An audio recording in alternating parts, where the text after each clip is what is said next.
This is my husband, Garrett. Hello. A little SE there for you. Yeah, trying to do some any weirdness. Oh, okay. So today we're continuing the let's move on. Today we're continuing the How the Types Can Be Annoying series, and today it's the ENFP's turn. Let's go. Yeah, so I want to give a caveat about this series. I'm not just trying to roast the type, just say they're annoying, but it's just to give some growth advice. It's mostly just a provocative title. So when you think about the ENFP, there's a whole range of healthy to unhealthy ENFPs, and so we're just going to say some behaviors that we can notice with unhealthy ENFPs. Not that all unhealthy ENFPs do this, and these behaviors are not necessarily exclusive to ENFPs, but it's just some patterns of we tend to notice unhealthy ENFPs doing these behaviors more than unhealthy other types do them. So yeah, I want to start off talking about what I love about ENFPs. They're so just fun and vibrant. I actually love when they get into some FI. Of course, I just love FI anyways. I love NE and I love FI, and I just love it when you get into the deep side, when you get into some of their convictions and kind of their moral beliefs. I think sometimes they have really some profound beliefs, and I think they initially come off fun and quirky, life of the party sort of sometimes, but you peel the layers and you get kind of some interesting philosophy and some interesting beliefs that I really like to get into. And I actually, in my experience, ENFPs are really loyal. The ENFPs I know have had some really long-lasting friendships, which I think is that healthy SI that they could have, which we'll get into. So I've really enjoyed ENFPs. Yeah, I love ENFPs. I think they're stereotypically the most creative type, but I think they are really creative in, not just in an artsy way, although often they are artsy. It's they have creative beliefs, like you talked about. They have creative just ways of living life that I think is really intriguing. I think they are great at challenging the way that people live their lives in general, pushing new possibilities, pushing into new realms of what humanity can do or what humanity should believe about things. Yeah, super creative. I love how they expand the possibilities of what's possible. They kind of model what it's like to live life without borders. Yeah. Quick note: common mistypes. If you've taken a test once, you can often mistype in the Myers-Briggs community by one letter. We've found oftentimes. So if we're going through this and some of this doesn't resonate, I would maybe check out some of the other videos on INFP. I'm going to have ESFP, ENTP, or ENFJ did it. Nice. So check out any of those videos if some of this isn't resonating with you. Yeah. I randomly noticed, this kind of surprises me, but I randomly noticed ESFJs mistyping as ENFPs. That's true. Oh yeah, I forgot to go. Isn't that so weird? It seems like the Myers-Briggs test really skews towards ENFPs for some reason. I know tons of people. Some ESTPs who tested as ENFP. And then they take it and they're like, this doesn't seem like me at all. And then they don't read any of the other types, so then they just think it's off. Yeah, a lot of times just sort of discard the system because obviously it's very off. So anyways. You're this is the most imprecise mechanism I've ever found. Yeah, so maybe even check out ESTP or ESFJ. Yeah, any type really. Any type. Yeah, any type. Read all the type descriptions and see which one's the closest. Probably an extroverted type. If you've tested an ENFP, you're probably fairly extroverted, so look at the extroverted types. Yeah, and do it with people that know you. My favorite way for people to take the test is to sit in a group of 6 people, and they each have their own phone taking the test on, and they're taking it for the other person. So I'm okay, I'm going to pretend I'm Garrett. I'm going to answer all the questions, see what the result is. And when 6 people do it, then you can kind of hone in on where the trends are and how most people are perceiving you. It's a good TE there. Group think. Yes, group, yes. Okay, sweet. Okay, so I want to get into the cognitive functions. So we're going to put a whiteboard on the screen. That's my cue. I have to tap him every time. I always forget. We're going to put a whiteboard on the screen. Okay, so the first function is extroverted intuition. So intuition is the opposite of sensing. So sensing is what you experience. 5 senses. So intuition is what you're not experiencing. So that's what could be. So that can things you have not experienced. That's that could be the future. That could be patterns. That could be novel ideas. A lot of times brainstorming comes out in this type of thing. So it's what could be externally. And this is where sometimes ENFPs get that creative stereotype. It's we could do body painting. We could do, I can't think of a single other example right now, but okay, we could do a lot of stuff. Here's a lot of ideas. X, Y, and Z. X, Y, and Z. We could do X. Yeah, it's all these like, it's a lot of times like brainstorming. How can we bring ideas into the external world? Their second function is introverted feeling. So introvert means to turn inward. Extrovert means to turn outward. So it's to turn inward toward your feelings. These could be feelings, emotions, morals, ethics, convictions. Basically, just how do you feel about things? And a lot of times it has a moral bent to it. Their third function is extroverted thinking. So it's extroverted, so turning outward toward thinking. Thinking criteria, kind of like logical criteria, a lot of times has to do with like metrics and numbers. So it's like, how much money are we making as a team? How efficient, how productive are we being as a team? Did we meet our Q2 goals? So it's very like business books are very TE related, very concerned with time management, productivity, efficiency, effectiveness, things like that.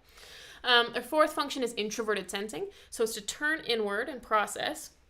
And sensing are the things you've experienced. So it's going inside and processing things you've experienced. And when you do that, that's pretty much memories. When you're going inside and processing what you've experienced, it's going inside and processing an event you were at. And how did you feel about what happened? And what do you make of this thing that happened at the event? And maybe processing the details of a story. And it's kind of like loving the details, like really getting into what happened and noticing all the little details of what happened and like relishing kind of like reliving that. So it can be... yeah, a lot about memory, can be about stories, can be about tradition. Now, it's ENFP's fourth function, so you don't notice it that much when it's your fourth function with ENFPs. So yeah, those are their kind of four functions. So we're going to start with what's annoying, tongue-in-cheek, start with what's annoying about their first function. What do you have here? Yeah, and quick reminder in this series, we're highlighting growth paths for you. So you might not resonate with all of these. You might resonate with some of them. These are going to be mostly exhibited in unhealthy types, and they're just ways to grow in your type as you work on balancing all these functions. So to start with NE, I've noticed with that NE is really open to possibilities, and it's on an axis with SI, which is really detail-oriented.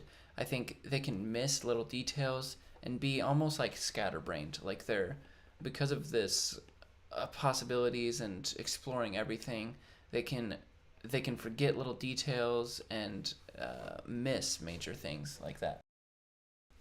Yeah, I think I definitely have experienced that. I think a lot of times I notice it with them being really late, like an hour late to things, or canceling last minute, or double booking, or like fear of missing out, and so they like kind of don't commit for a long time. And then last minute they pick whichever one they like more. So yeah, I don't know what you call that, like FOMO, time management. Yeah, it's like SI dominant users are really good at keeping a calendar. Like I think they're gonna they might have a paper planner. Yeah, they have some sort of system in place that they will make it on time. If you set an appointment for 10 a.m., they'll be there by 9:50 normally. And whereas with any users, it can be frustrating because they're the type that's most often be late, it feels like. Yeah. It's like that Billie Eilish song. I could talk about every time that you showed up on time, but I'd have an empty line because you never did. That's a good little spite in there. It's probably to an ENFP. It's probably what? Probably to an ENFP. Yeah. Well, because I think the issue with it, I think the ENPs don't really understand why that's so bad. They're like, what's the deal? I wouldn't care if you showed up late. Or whatever. They don't seem to care about it. Yeah, no, they don't really care. But I think to other types, it's like, well, if you can show up to your job on time, you've demonstrated you're able to show up on time. But with your job, you show up on time. But with me, you don't, because you prioritize the money you're making, but you don't prioritize your relationship with me. That's how it can feel sometimes. Yeah, it basically shows. Maybe we just need to dig into their FI to get them to show up on time. You're just immoral. If you don't show up on time, you're a bad person. It basically is a way of showing value to someone. Like if we were to pay you $1 million to show up at 3 a.m. at some place, you would make sure you're there. Because you value it. And so when you have a meeting with a friend or something, that friend, I think, oftentimes will feel hurt and may not express it, but will feel hurt because you showed up late, because that's expressing that you don't value them as much as $1 million if you showed up, whatever. Especially because I don't know the ENFPs really are thinking about what the other person's doing. So, like, okay, you said you were going to be at my house to pick me up at 6 o'clock. So at 6 o'clock, I'm ready. Now, I'm a super, like, organized type. So I was actually probably ready at, like, 5:40, and I was just sitting around kind of dawdling, like, I'm waiting. So, okay, 6 o'clock shows up. They're not there. I'm still sitting there kind of dawdling in my house. And then, it's just like I don't want to start something because then they're going to show up and I want to make sure that I'm prepared or whatever. And then, so I'm just sitting there kind of doing nothing. And so then I've kind of wasted my time. I just lost an hour of my life. Yeah. All right, we'll stop the egregious sin to TE users. You wasted an hour of my life. Other thing I had for Annie, doing everything haphazardly and sloppily. Again, in unhealthy types. But you can get this with any, when it's not balanced with SI, where you're doing a lot, like extroverts tend to do a lot and be very active in their world, but you're doing it all sort of sloppily because you have so much on your plate, and you're doing it all sort of haphazardly, that you're letting important details fall through because you've let your plate fill up too much, because you haven't prioritized and figured out what you need to actually, do. Yeah, I knew an ENFP who was a principal, and he said that he eventually had to get a planner because he was like, I was just dropping the ball. It was like there was morning announcements I was supposed to do, and then I forgot that I had to do them, and then I had this meeting, and I forgot I had to do that, and there's just no like system to make sure. It's like saying yes to all this stuff, but not a way to organize all this stuff. Like, it's kind of complicated. Like, I think that they just think that they can remember it, but it's kind of a lot. Yeah, I think getting a planner for an ENFP, I think, is a really helpful growth step. It's a small step, but I think getting a planner and trying to stick to it can really help you as a person get into the SI a little better. Yeah, I know one ENFP, she uses like her iPhone calendar super like rigorously. She was always on time. I know another ENFP who uses, it's kind of like a bullet journal. It's kind of like bullet journaling. I do notice actually a few ENFPs into bullet journaling, but yeah, uses bullet journaling, keeps track of all of his appointments. I knew another one who used like a happy planner. Anyway, so the healthiest ones I know do have a planner that they use regularly. Yeah. You have anything else for Annie? Yeah, I mean, kind of, I just said busy was my last thing. Mm-hmm. That was something that you kind of already talked about, but yeah, this, juggling a lot of plates. And then, the more plates you juggle, it's kind of hard to be excellent at 1,000 things. Yeah. Which no one can be excellent. It's not just ENFPs, but ENFPs, it seems like, try to be excellent at 1,000 things, whereas other types are not trying so much. And so it's like they have this project and they're turning it in late, and then they ordered this thing late, and it's like, it becomes a lot about being late. I've found. Yeah, when you balance any with SI is really good at honing in skills or honing in things you're doing. So I think SI, whereas any might have a lot of projects, SI is going to have like one thing that they do over and over, like maybe it's pottery or something.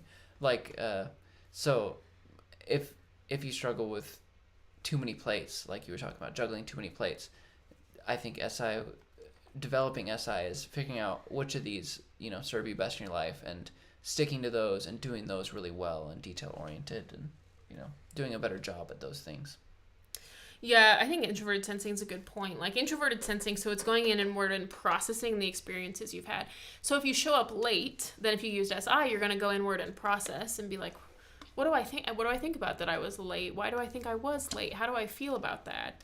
Is that the kind of person I want to be? Is that something I care about? Is it something I not care about? But it's a processing of that. And when you do a lot of processing of your experiences, you learn from your mistakes really quickly. When you do a lot of processing of your day, if you process every day, combing through all the memories of the day and how you want to grow and how do you like what you did, you catch on to mistakes a lot better. Like I find the SI DOMs are really good about not committing the same mistake twice. And I think that's why they kind of SI DOMs tend to be kind of by the book or whatever, because they understand. It's like they feel mistakes really heavily. Yeah. Where I think ENFPs maybe could stand to like process and learn from their mistakes. If you're repeatedly late, maybe fix it. Yeah, and some of what you're talking about sort of hits on FI, which we're about to go to, but this, we've talked about like a bad loop is your extroverted loop. So as an extrovert, your tendency is going to go to TE as an ENFP. So you're going to go NE, TE, and sort of stay in this loop of extroversion that's really busy. But a healthy loop for you to get into those more introverted functions. So like you were talking about, that's sort of this processing, how you're feeling, what are your actual values, start to get into this more introverted loop of SI, FI, is more of a healthy loop. Yeah. What do you have for FI? FI. This is what we've said for other FI types, not exclusive to ENFPs. This one, this whole I am more important than you type thing. Introverted feeling is very oriented about what it feels about things, and do I like this? Do I want to do this? This is fun for me. This is not fun for me, so I'm not going to do it because I'm only going to do things that are fun for me. And so it can be kind of selfish sometimes. I think a lot of times I really value FI. I really love it when it gets moral, and especially when it can be incorporated kind of selflessly. I think selflessness is a big FI ethic that I like is incorporated, especially in FI DOMs. I notice that. Sometimes with people FI second, I said this with ESFPs as well, I notice that can be a little bit less authentic, a little bit less selfless. It can start to be less about me being moral, and it can be more about me getting everything I want. Mm-hmm. Yeah, I've noticed this. Sort of this showy bragginess.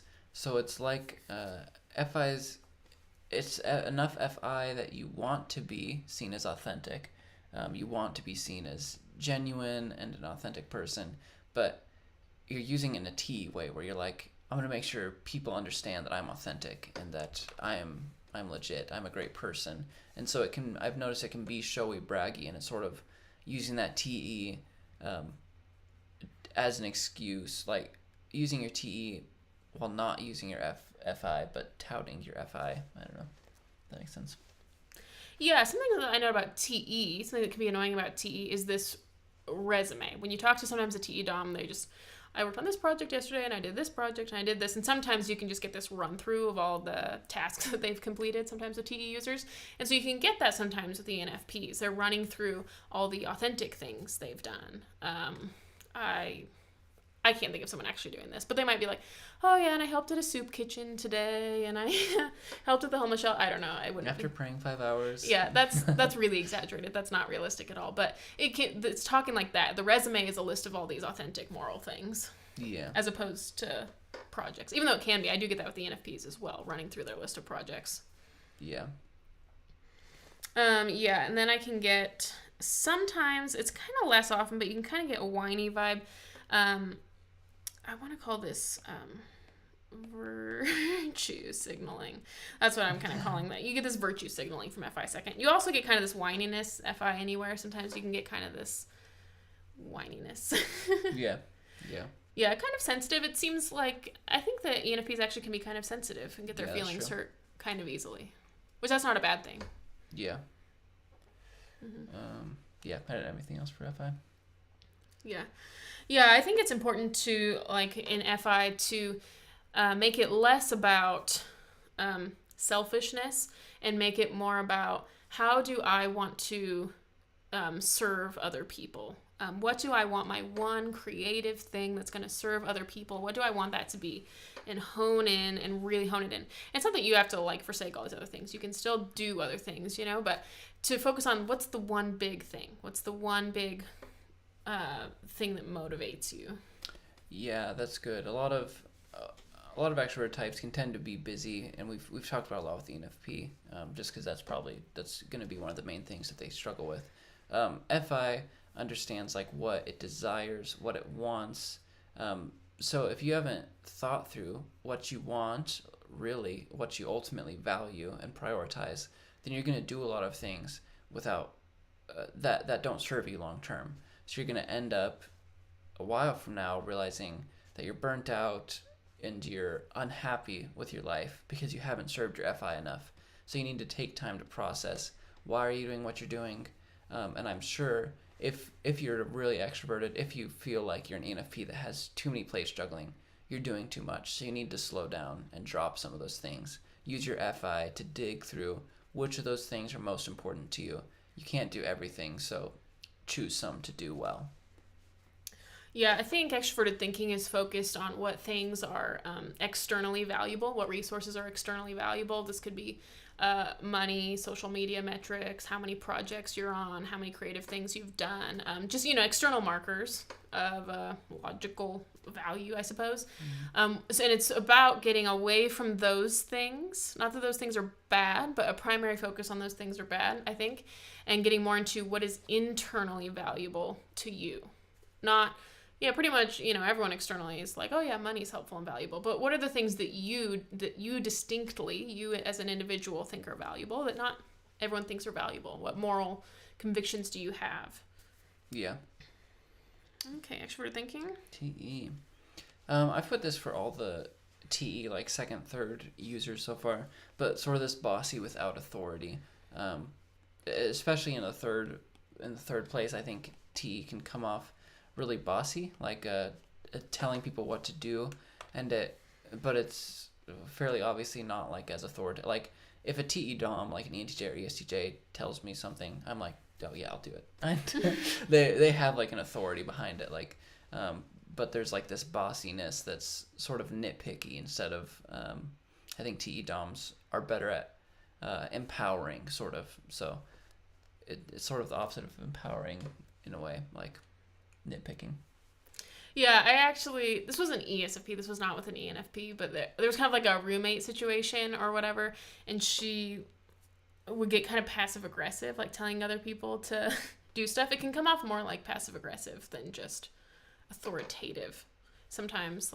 And sometimes it seems like it's motivated in FI. The FI doesn't want to do work, so it's like, let's just tell other people to do it. Hey, can you go grab me this cup? Or I don't know. It's not like big scale things. It's like little things. It's like, hey, grab me this cup or stuff like that. Yeah. I was going to say, can show off metrics. This is just more of, this could be social media metrics. This could be, I've heard of them talking about their salaries. This could be how many projects they've done. Just different things, just kind of show offy about things they've accomplished. Yeah, I put a similar manipulative for FI. I think you've talked about like using TE as a substitute for FI. So if you haven't developed your own beliefs and you're not living a life that you're happy with and that you've desired, then you're gonna use TE as a substitute to sort of do more than be. You're gonna use it to spout off what you're doing so that you can feel good about yourself, but you're not actually genuinely good with yourself. So it can be sort of a substitute for a healthy FI. Yeah, I think a lot of times people go to their third function when they're feeling insecure. So I think if you're feeling insecure about yourself, going to this kind of bragging about the resume, it's kind of a tell for ENFPs. When I hear them start rattling off all their accomplishments, then I can start. Especially, sometimes they're pretty good about avoiding deep questions about themselves. They'll use it. It's not the FE way of controlling a conversation, but they can steer the conversation away from bad FI things and toward the good TE resume in their eyes. Yeah, the tendency, that's a good point. The tendency with TE is to, unhealthy TE is to hide FI. And so healthy, I think, TE or healthy FI, because if you're healthy in one, you're becoming healthier in the other, I think. So healthy FI shows itself. And I think ENFPs can sometimes hide behind TE, their emotions and how they're actually doing. So maybe an ENFP is struggling for a long time and they're really busy, but they're unhappy, but no one around them knows that. And so FI is good at sharing itself with people around them, people close to them. So developing FI as an ENFP, if you're having a hard time, if you're feeling busy, if you're feeling stressed out, share that with people around you. That's a healthy way of using your FI. Yeah. One thing, I was going to call this like fake, I don't know if I call it fake creativity. TE can really taint creativity. I mean, NE has so many possibilities, but sometimes what TE wants is what's going to be the most successful, what's going to make the most money and things like that. That becomes a lot less creative. A lot of times things that, will reliably make money are kind of things that have already been done before, and it takes the uniqueness, it takes kind of some of the authenticity away from the creativity. It's like, I think ENFPs are so creative, but I find that sometimes it's like their SI and TE drags them into things that have already been done before, things that will reliably make money. And they have the potential to be the most creative type, I think, but sometimes they choose like used car salesman, salesy vibes over genuine creativity. They have the capacity to be so deep and so authentic, and they have the capacity to be very salesy and manipulative as well. Yeah, it's an interesting point. I think the ENFP has the most potential to be on like the cutting edge. Like I think they fit in the most on the cutting edge of society in general, but like in whatever niche you are, like if that's painting or if that's sculpting or, even like a business. So maybe you are a car salesman, for example, as an ENFP. It's being on the cutting edge of that industry. So not doing it in a way that everyone else has or what's worked for people, but use your NE and your FI to like, what do you really care about? And there are options and possibilities before you. So don't just get stuck in doing it the way other people have done, because that's not really where your strengths lie. Yeah, and I think one thing that is always on the cutting edge is your vulnerable story. And it's not like, you don't want to like bastardize it with TE and be like, oh yeah, 10 years ago I was really going through a hard time and I'm all good now. And that is fake. That is not cutting edge. That's 10. What's cutting edge is what you're currently going through right now. And you see a lot of creators, in case you are TE motivated, you see a lot of creators like get a ton of subscribers as soon as they're currently vulnerable. What are you currently going through? Because that's real. What you went through 10 years ago, it was real then. It's lost its potency now, because you learn stuff. And I think the tendency to like, it's all good now, is kind of something that can be off-putting and can feel very fake when it's clear that it's not all good now. Yeah, there's a good quote. People resonate with you best when you... I'm trying to remember. People resonate most with the self that's authentically you, not the fake self that you put up. So if you put up a mask, no one's going to relate to it. No one's going to really get anything from it. But if you're authentic, like I think of Taylor Swift, I guess, with her lyrics, I think a lot of them are really, really specific about things she's gone through. Like Blue, there's the song All Too Well. Yeah, I left my scarf at your sister's house. A bunch of extremely detailed things, but a lot of people relate to it because it's so vulnerable. It's very specific. Because it's so specific to what she was going through. The more specific you are about your vulnerabilities, the more people can relate to you. And so that might lead to why, TE metrics sort of blow up. Yeah, it's like in the more specific and the more real and more raw you can be, that's when it's most universally relatable. It's kind of a contradiction, like you wouldn't think so. But the more specific, the more current, the more raw, then it becomes. And you might be doing great right now, you know what I mean? And so then if you are currently authentically happy, then show that current authentic happiness, you know what I mean? It's not that you have to be sad all the time. It's just authentic. Whatever's real right now, be real right now, real time.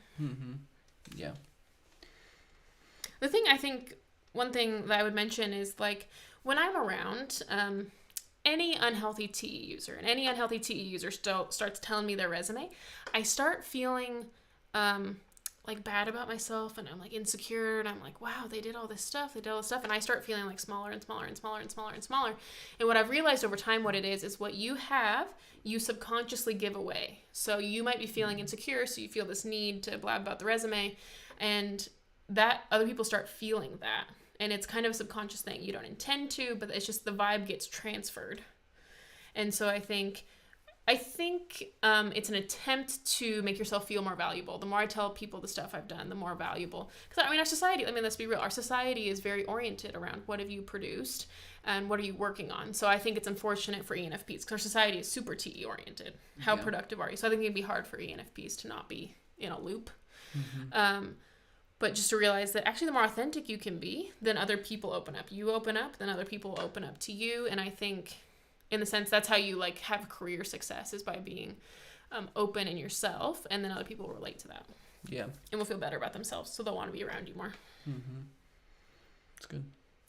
Okay, SI, what do you got? We sort of hit on this at the beginning, but missing details and bad at planning. So if they haven't developed SI well, then they can be really bad at planning and procrastinate. Like I think ENFPs are a type that can tend to procrastinate for sure. Yeah, for sure. I think I can see, if you don't have enough introverted sensing, I could see ENFPs running from problems as opposed to processing the past and, gleaning the insights that you can glean from it. I can see them just running from it. We're not gonna process anything. We're just gonna move to a new place. We're just gonna try a new job. We're just gonna hop, kind of Enneagram 7-ish running, running from things. You can get kind of that element. The ENFPs I know are all super loyal. they've had, friends since they keep their childhood best friends. I think that's something that SI DOMs do really well. So I'm like really impressed with some of the ENFPs that I know that have kept longevity in their careers, in their friendships, in their romantic relationships. Yeah, I think I've seen a few unhealthy ENFPs that seem to cycle through relationships, jobs, cities, like when it's so any. I think ENTPs can do similar things too, but if they have not balanced SI enough, then they're sort of cycling through all these different things to look for happiness. Whereas I think you find your happiness as an ENFP when you've balanced SI into your NE, and so you're having some long-term relationships, some long-term careers that you enjoy, and maybe you're still stepping out on the cutting edge. You're still creating new relationships, but at the same time, you have these long-term things working for you as well. Yeah, I think it's a balance. It's a very interesting balance with NE and FI, because I think NE can be very optimistic. What are the possibilities? What new things can we bring into the world? And it can be really optimistic. At the same time, you have FI, and I think FI can sometimes be a little depressive. It can be a little sad. It's like, how am I feeling about things? And, we're not always feeling like great things about things. And so you have this really interesting dichotomy with the ENFP of this paradox of like optimism and depression. And I think finding a balance between those two things and getting real with the depression and sadness or loneliness when that happens, getting real with that FI and processing the past, so that you can have a authentic optimism, not a fake optimism sometimes that I can see from ENFPs. Yeah. Sweet. Is that all we have for SI? I think so. Okay. What's our main growth paths for ENFP? Also to wrap, I think we mentioned a few at the end of the ones. We feel bad at the end. We're like, man, we've just roasted them alive. And we love ENFPs, so we want you guys to feel loved and valued at the end of this. I know. By the end of it, I'm like, they're going to think that we hate them. I mean, that's the thing with this series. I mean, they just kind of... So you can watch it. If you haven't seen the other videos, you can look at the other videos. We do this to all the types, so you don't feel singled out. We did this to all the types, including our own. Tried so hard to be fair. Yeah, I think just getting into introverted feeling and really processing the past and how you feel about things and your moral convictions and what you really want to be known for. I think this is actually kind of a good question for all the types, but the question is, if you only had 3 more years left to live, would you be happy with what you're doing now? And to think about maybe the level of busyness you have right now. If you continued that level of busyness for 3 more years and then you died, would you feel that you had a meaningful time on Earth? I like the 3-year time frame because it's enough to have, you still have consequences and responsibility. It's a long enough time frame, but it's short enough to really get to the essence of what do you really want and who do you really are. Like, I think that would be a good question to just journal on. I think journaling is really good for FI. And I think to get into your motivations, I heard from Personality Hacker, this was an FI exercise they mentioned years ago, and it was when you're making a decision. So let's say you want to move to a new city. Journal on all of your motivations, because you have more than one motivation for why you want to move to the new city. So, and try to get all of them, the good ones, the bad ones. Is it because I'm running from this thing? I want to make more money. I want to make more friends. Or, just journal on, some of the motivations are good, some are not as good, and just get real with yourself and then process maybe like how often have those motivations impacted you? Is there one common motivator that's like a whip, like run away because of this, run away because we're scared of this thing? Is there like, a recurring theme that makes you run? Yeah. The biggest thing is we're finding balance with the functions. So as an ENFP, you're going to tend to live in that NETE realm. But I think the biggest recommendation for most extroverts is to slow down. So I think of like your opposite ISTJs. I think they live a very slow, methodical lifestyle. I think they're very planned. So I think that can balance some of your if it's been getting you into trouble with work and relationships because you're not balancing things well, you're juggling too many plates. I think healthy SI and TE like ISTJs, I think are really good at planning things. They have a planner. Get a planner if you don't have one and start using one, and then make sure that you're slowing down in your life. FI is a great way to slow down too. Have some sort of meditation practice. I think NFPs seem to like yoga a lot. So I think yoga can be a great, but use it in a way that, I think I recommend it to another type. Don't just do it in like a class, because that can be sort of a TE, like, oh, I'm doing my yoga, I'm doing my workout for the day, and I feel good about myself. Do it in a way that, if it's on your own or out somewhere just by yourself, that way you can get more into your FI and process what's going on in your life and stuff. Mm-hmm. Yeah, I think that's super good advice. Yeah, I think introverted sensing is really, it can be really family oriented. A lot of SI DOMs I know lived in the same house for, they bought a house when they were 20 and they have the same house for a long time, and it's just very stable. It's kind of the opposite of chaos. I think NE can create some chaos in your life, and SI really adds some stability. Stability, kind of some longevity, processing of things that have happened, helping you learn. What have you liked about the choices you've made? What have you not liked about the choices that you've made? Just making sure that you don't repeat the same mistake. There was a question, he's in a mentoring group, and one of the questions that they wanted them to journal a page on was, what lesson should you have learned in the last 5 years that you haven't? And how would you like to go about actually, learning that lesson over the next 5 years to make sure it's not just the same cycle? Mm-hmm. And I think that's a good question about SI. Like, SI is processing the past. Is there a problem in your life that's been going on all last 5 years, and maybe it should have been dealt with by now? And how are you going to go forward and make sure that it's dealt with in the next 5 years? I think that's a good SI prompt. Yeah, that's a really good prompt. Definitely do that. Nice. Sweet. Cool. Sweet. We love ENFPs. I always want to reiterate. I'm so sorry. Yeah, I think, you see the stereotype online, the INTJs with the ENFPs, and I think it's true. I will call my sister sometimes. She loves ENFPs. Yes, I'll call my sister and I'm like, hey, I'm out of video ideas. Can you help me? And she will rattle off, and so I'll just have my notes app ready, and I'm like, ready, typing them all in. So yeah, I think ENFPs are super caring. The ones I know are super loyal, and really deep. I really value, they're really good as an acquaintance, and they're also really good as a deep friend. I think they're really good, like, no matter what level of depth, in that relationship. So yeah. Yeah, I can think of, there's a couple ENFPs I know that I even respect their FI, and I'm an FI Dom, but there's one in particular who I think has phenomenal FI. I'm like, man, he's so authentic. And I think ENFPs are phenomenal humans. They can, I think, bring really a light to the world, because I think they're really joyful. When they've developed FI, they're really peaceful. And so I think they make everyone around them happy when they're really healthy. Mm-hmm. So. Yeah. Fun fact, I notice a lot of FI men with long hair. If you're an ENFP with long hair? Yeah, the ENFP I think you're talking about, if we're thinking of the same person as long hair. Yeah. Nice. Okay, well, anyways, right. Thank you so much for watching.